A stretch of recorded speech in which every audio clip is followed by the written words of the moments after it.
अस्सलाम वालेकुम। Welcome to code नेसर। आज के हम अपनी वीडियो में देखेंगे सिलेक्ट स्टेटमेंट को और उसको हम डिफरेंट क्लॉजेस के साथ यूज़ करके देखेंगे। सबसे पहले देख लेते हैं कि सिलेक्ट स्टेटमेंट क्या होती है। सिलेक्ट स्टेटमेंट होती है यूज टू रिट्रीव डाटा, यानी कि डाटा को जो हमने अपने टेबल में डाटा एंटर किया उसको फैच करने के लिए, उसको देखने के लिए, उस पर वर्क करने के लिए according to conditions. Select statement जो है हमारे लिए इस तरह से काम करती है कि हमें वो डाटा रिट्रीव करके देती है, या हम उसको टेबल के थ्रू अगर डाटा देखना चाहते हैं तो वो डाटा हमें सारा हमारे डाटा बेस में, हमारे टेबल्स में जो जो डाटा स्टोर है वो हमें ला के देता है। सिलेक्ट स्टेटमेंट डाटा को मॉडिफाई कभी भी नहीं करता, ये सिर्फ फैच करता है सारे कॉलम्स को या सिलेक्टेड कॉलम्स को। इसके भी दो तरह के सिंटैक्स होते हैं कि इसमें से डाटा फैच करना है तो वो भी आपको ला कर दे देता है, अगर आपने सिलेक्टेड कॉलम्स में से सिर्फ डाटा देखना है तो वो उसको भी फैच करके दे देता है। अब इसका सिंटैक्स है। अब यहाँ पे हमारे पास पहला सिंटैक्स है सिलेक्ट। हमने स्टेटमेंट यूज करनी है एस्टेरिक।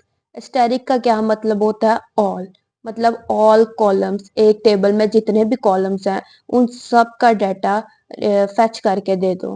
ठीक है, फ्रॉम टेबल का नाम। सिंपल सा सिंटैक्स है, इंग्लिश बेस्ड है, कोई इसमें लॉजिक, कोई रॉकेट साइंस नहीं है।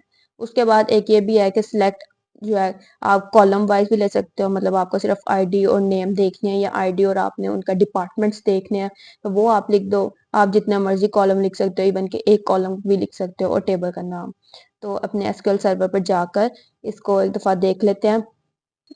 ओके, सबसे पहले हम अपने उस डेटाबेस में आ जाते हैं जो हमने क्रिएट किया था। कॉलम्स थे, हम लिखेंगे सिलेक्ट स्टैटिक फ्रॉम। टेबल का नाम लिख लेते हैं, विच वन इज स्टूडेंट्स।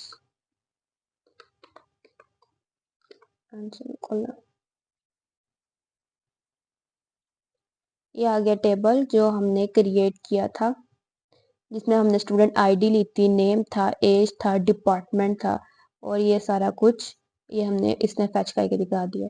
अब अगर ये मेरे टेबल के नीचे रेड लाइन है तो कोई इशू की बात नहीं है, कोई एरर नहीं है, क्योंकि अगर ये एरर होता तो ये आपको कुछ ऐसे का नजर आता। अगर मैं इस तरह करती तो ये आता इनवैलिड ऑब्जेक्ट नहीं है, मतलब इस तरह से जब एरर्स आते हैं तो पता चल जाता है कि ये एरर है। बट ये इस टाइम मेरे पास एरर नहीं है, ऊपर से ये आ गया। अब मैं चाहती हूँ कि मैं सिर्फ स्टूडेंट का नाम देखूँ और उनके डिपार्टमेंट्स में देखना चाहती हूँ। सो सिलेक्ट, कॉलम का नाम क्या है हमारे पास? स्टूडेंट नेम और साथ में डिपार्टमेंट। ठीक है, कहाँ से? फ्रॉम स्टूडेंट टेबल से।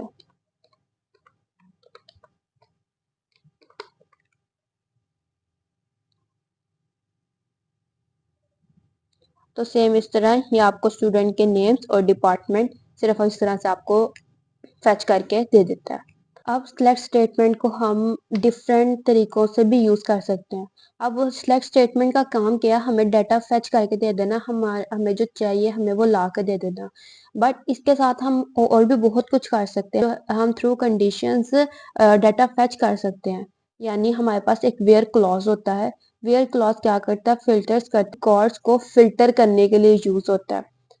हम एक कंडीशन लिखेंगे और वो कंडीशन डेटाबेस में डाटा जो भी पड़ा होगा, जो जो उस कंडीशन को फुलफिल करेगा, डेटाबेस उस चीज को हमें फेच करके, उस डाटा को फेच करके हमें दिखा देगा।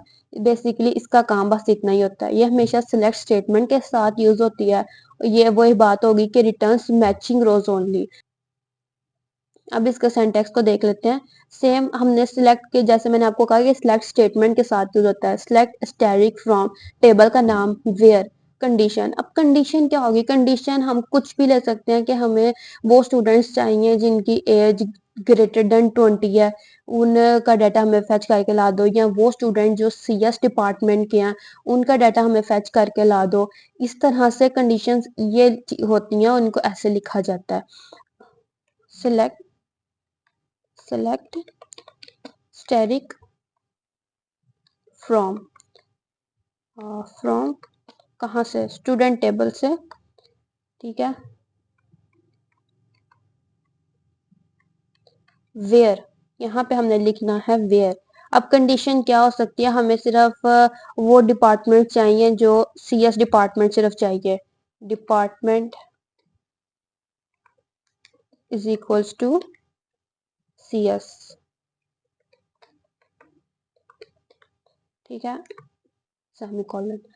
हमारे पास CS डिपार्टमेंट में से कौन है, अली और सारा। अब ये कंडीशन में जब मैं इसको रन करूं तो मेरे पास सिर्फ अली और सारा का रिकॉर्ड आना चाहिए। लेट्स सी,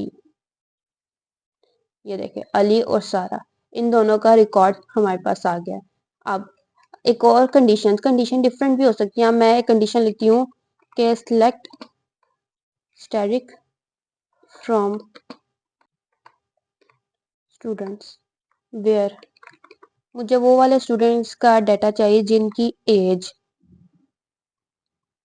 क्या हो, ग्रेटर देन, ग्रेटर देन का ये साइन होता है, जिनकी एज ग्रेटर देन 20 हो। बहुत सिंपल कंडीशंस हैं, इजीली अंडरस्टैंडेबल हैं।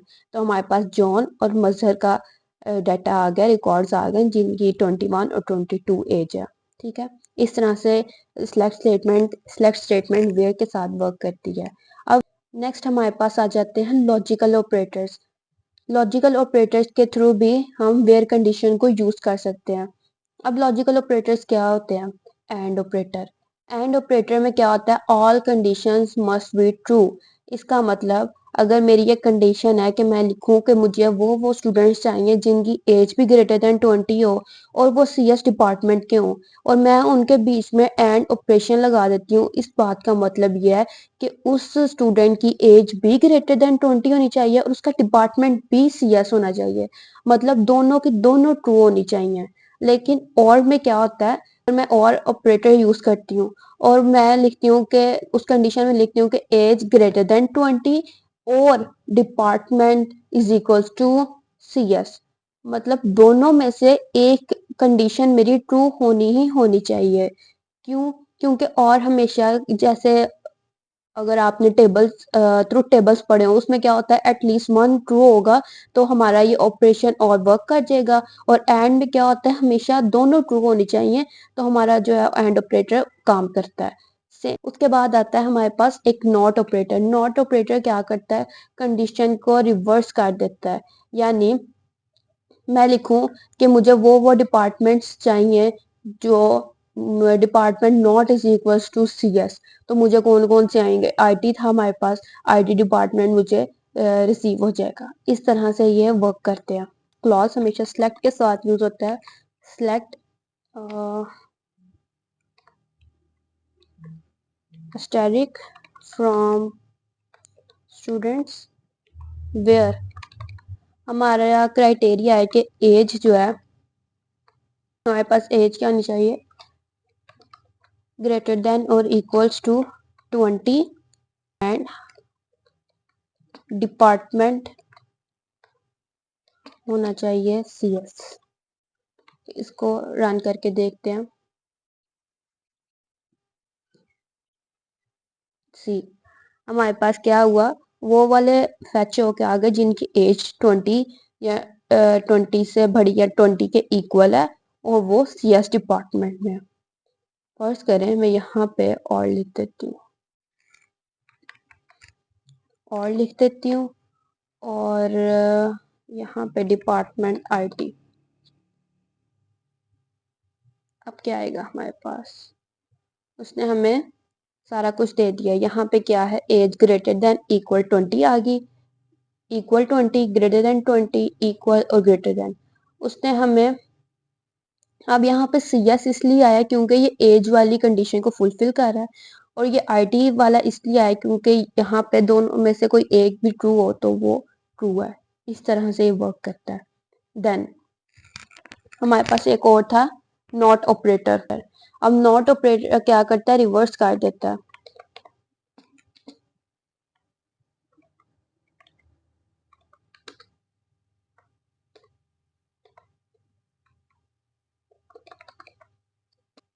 where age,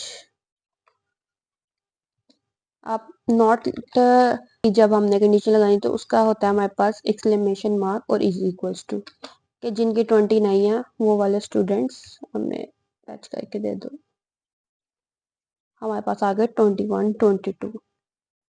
आप चाहें तो ऐसे भी नोट लिख सकते हैं, ये भी वर्क करेगा।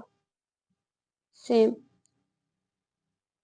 या एक और तरीका है, हम लिख देते हैं इक्वल्स और ये आ गया नॉट। Same results. तो ये कुछ वेयर की कंडीशंस थी जो हम सिलेक्ट स्टेटमेंट के साथ यूज़ करते हैं। आप इन सब को एक एक दफ़ा प्रैक्टिस कर लें और जो है 5 से 10 मिनट निकाल लें प्रैक्टिस करने के लिए, तो ये आपके लिए बहुत ज़्यादा इजी रहेगा। वरना फिर चीज़ें जब प्रैक्टिस नहीं ना करते तो बहुत मुश्किल हो जाता है एट द एंड, क्योंकि फिर आपके सिंटैक्सेस क्लियर नहीं होते, आपके कॉन्सेप्ट्स क्लियर नहीं होते। सो मिलते हैं नेक्स्ट वीडियो में। अल्लाह हाफिज़।